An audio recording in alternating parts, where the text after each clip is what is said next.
So when we add all of the numbers up to get the total mass of the compound, we get 244.0 grams per mole. Next, we calculate the mass of calcium acetate, present in 0.65 moles. So we multiply it by the molar mass of calcium acetate, which is 158.4 grams per mole. We want the mole on the bottom to cancel out, so we multiply this number by that number to get 102.8 grams. Okay, now we're supposed to find out how many liters of N2O gas would be present at STP based on the mass.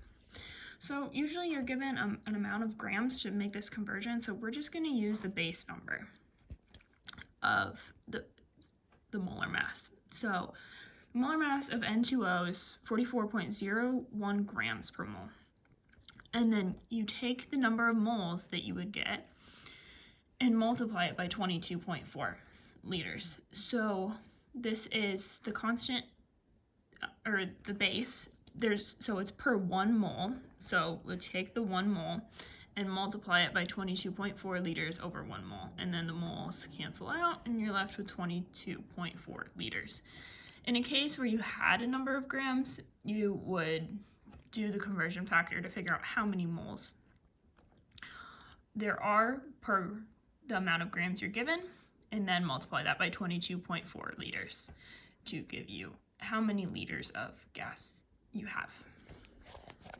So, and then for number 7, which contains more iron ions? 5.18 times 10 to the 21st particles.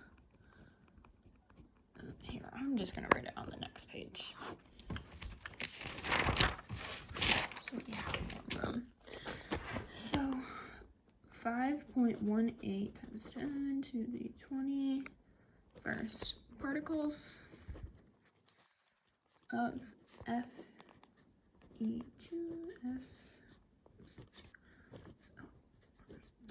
Okay.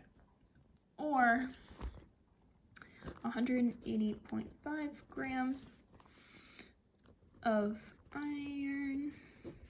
Oops. 2 fluoride.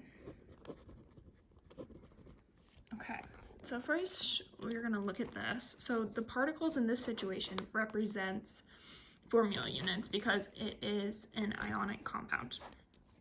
So we have 5.18 times 10 to the 21st formula units of Fe2SO43. So one formula unit is one of these. So as we can see in this equation, we have 2 iron. So we will multiply this number, by 2 to figure out how many iron are in the formula, or in the sample. So when we multiply those, we get 1.04 times 10 to the 22nd. And then for the second equation, we have to figure out the formula first. So the formula for iron 2 fluoride is FeF2. So we can see there's only 1 iron per unit, but this is in grams, not in particles or formula units. So we have to make that conversion first with this equation, or now that we know we have this. So first we have to find the formula units. So we would take 180.5 grams times 1 mole over 93.84 grams, because that's the molar mass of FeF2. So in doing that, the grams cancel out and you're left with 1.923 moles. So we have to, this is a 2-step process. We have to go to moles before we can convert to formula units. So then we'll take that number and multiply by constant by 10 to the 23rd formula units over 1 mole.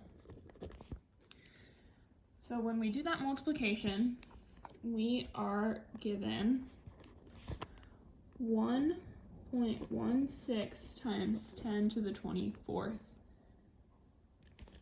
formula units.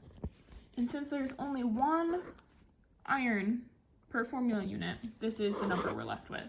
So we compare this number to this number, and we can see that this number is bigger. So there are more iron ions in 180.5 grams of iron 2 fluoride than in 5.18 times 10 to the 21st formula units of iron 3 sulfate.